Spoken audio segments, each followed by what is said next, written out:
One second. There it is. There it is. Wonderful. Let's just see if I can read this. Can I make it bigger? Can I make it bigger? Wow, this is really small. I'm going to turn this around. Can I do this? Let's see. Oh. We can see you better like this. Oh, really? All right, good. Okay, good. It's just very small, so I'm going to have to lift it up a little bit here like this. 1 second.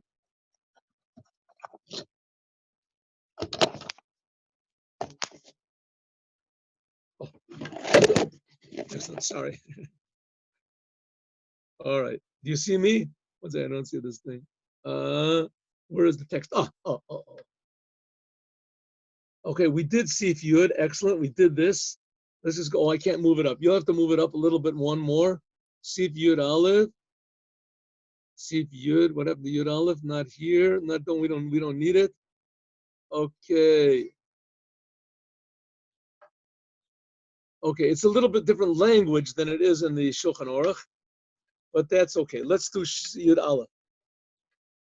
In Hamid Gavina, if you make cheese, Ba'or Keva Kashera, from the skin of the stomach of a kosher animal, in other words, an animal that you slaughtered properly, and the animal itself is a kosher animal, in other words, either a goat, a sheep, or a cow. Actually, you could use also a deer. Those things also you could use. If there is taste of the meat, if there is taste of the meat in the cheese, then it's forbidden. In other words, you have to have 60 times. Okay, now there's a genuine argument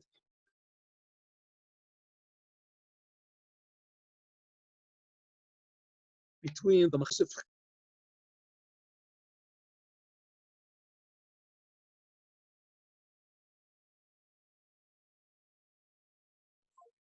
As it's called later. Okay, I don't know what that is. Okay, forget it. Okay, there's a real argument between the Ramah and the Mechaber about when do you need 60 or not. Interestingly enough, the law is that if you mix milk and meat, so let's say you have a big pot of milk and it's boiling and some meat falls in it, right? And then you pull the meat out. There's no meat there anymore.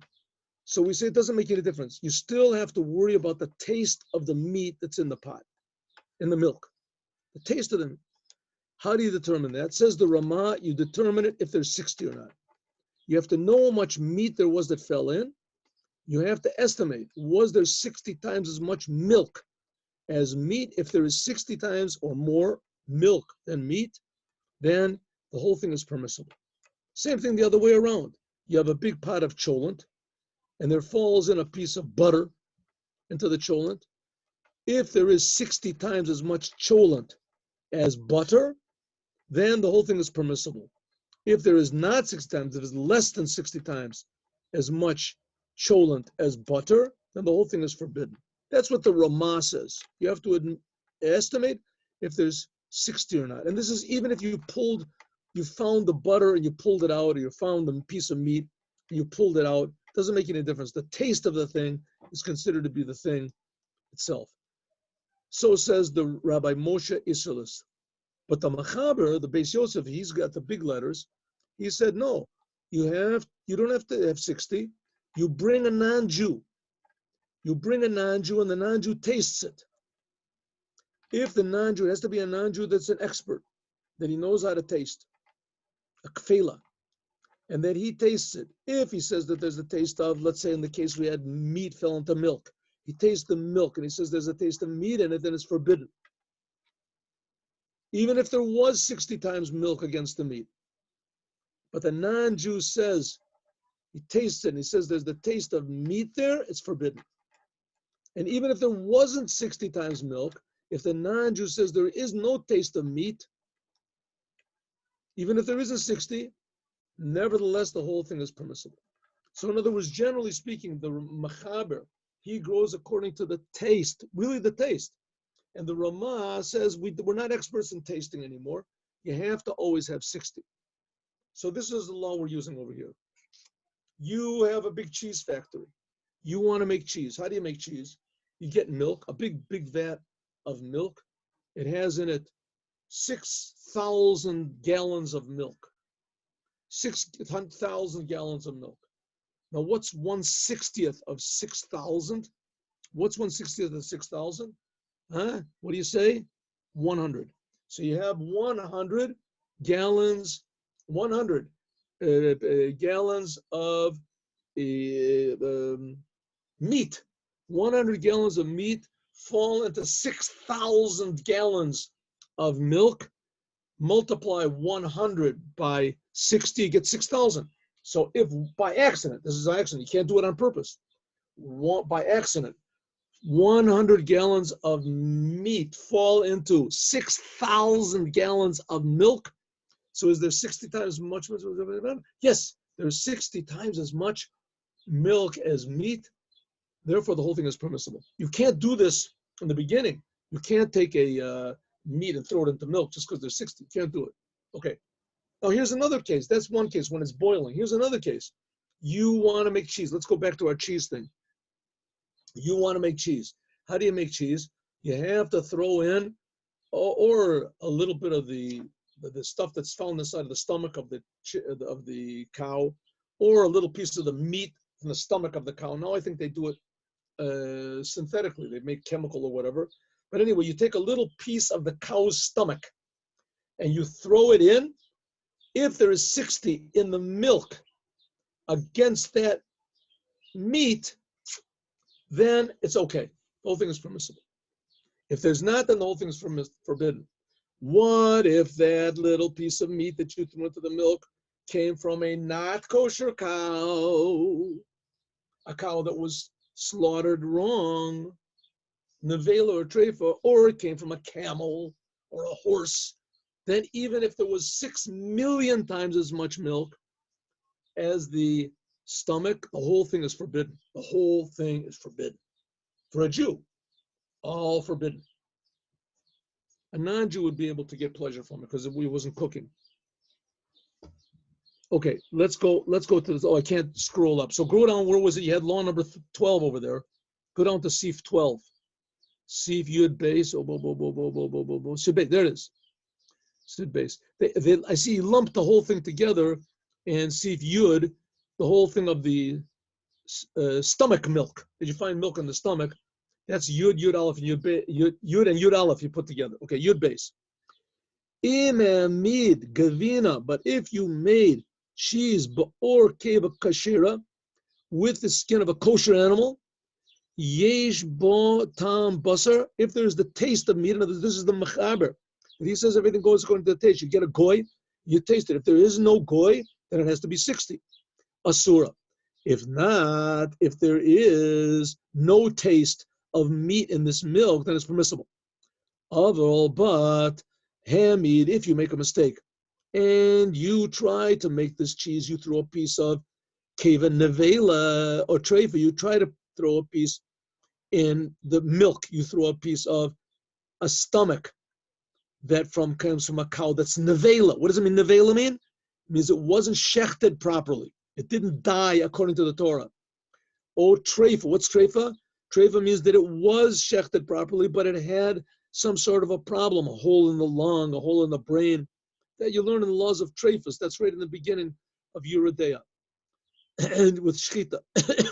Behema tamea, or if it came, well, behema tamea is like a camel or something. And then it's asur b'kolshu. If you did that, then it's forbidden even a little bit. Says the Haggah. Why? Says the Ramah. Davar ha'asur ba'atzmo, a thing which is forbidden in itself, a little piece of stomach of a cow that comes from a treif cow, a nevela cow, a tome animal, a camel, that piece of meat is forbidden in itself. Umamid, and you make cheese with it. Afilu be'elef lo batal, even if there's 1,000 times, and 1,000 doesn't mean just 1,000, even 1,000,000. King Kasuf Beis Yosef, this is the Beis Yosef, is written according to the Rome, etc. Oh, this is where we left off last time. when is it that if you put a little piece of treif or nevela or tome, stomach, in your cheese, that it's forbidden no matter how much cheese you've got, how much milk you've got, even if you have 1 billion times as much cheese, if you put in a little tiny piece of a stomach of a camel and the whole thing is forbidden? When? Only if all there was that was making this milk coagulate was just your little piece of impure tame or treif or nevela stomach. But if there was one piece of kosher stomach to get with it, then it's called zev zegorim. Then we have both things are causing umuter, and then it's permissible if there is 60 against the forbidden piece. That's the mashmut Mordechai. Okay, if you look in the Ramah and in the Tach and the Taz, they explain there's all sorts of different opinions about this idea of zev zegorim. If you have two things that have an effect. Okay, let's go back again to the original law. Amamid asur b'kolshu. Anything which coagulates, you can see its effects. If that thing itself is forbidden, then everywhere that it has this effect, let's say it makes cheese or whatever, makes water, then everything is forbidden, as long as you can see the effect of it. But if there are two things that are making this effect, a piece of kosher stomach and a piece of treif stomach, then they're working together, then we say, well, we don't know really what made the thing coagulate. So you know what? Let's just have 60. We have 60 against it, it's okay.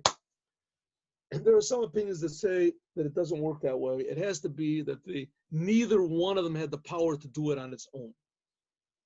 In other words, the only time when we'll negate this law of Isser Kolshu, if there's something else that goes along with it, two things working together, is if neither one of them could do the job alone. They both needed each one, then we're not so severe. Another opinion says no.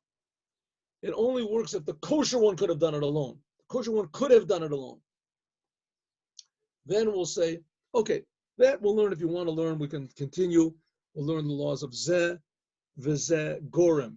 This thing and this thing cause the cheese to coagulate. Let's go to the next law. Is there a next law? Should be one more. No? Next chapter. I don't know exactly how we went. Good. Peiches. I can't scroll this as far as I've got. Oh, but there's another chapter. There's more to Basar B'Chalov. I guess I didn't download it. That's the easy smicha that you get. That's the. Chaim, could you give me another link? There we go. All right. There we go. We have another link. All right. It's now 4 o'clock anyway, so we finished. Tomorrow, God willing, I'm going to look for everything. You with me? Oh, back to me. Yeah. Hello, you with me? Yeah. Oh, good. Okay, good. Sure. So then, okay, good. So we'll finish today. I'm sorry for all the technical difficulties, but we made it. We made it. And I'm going to make the Zoom thing work on the tablet so that it'll be a nicer picture. And I'll try to get a Basar V'Chalav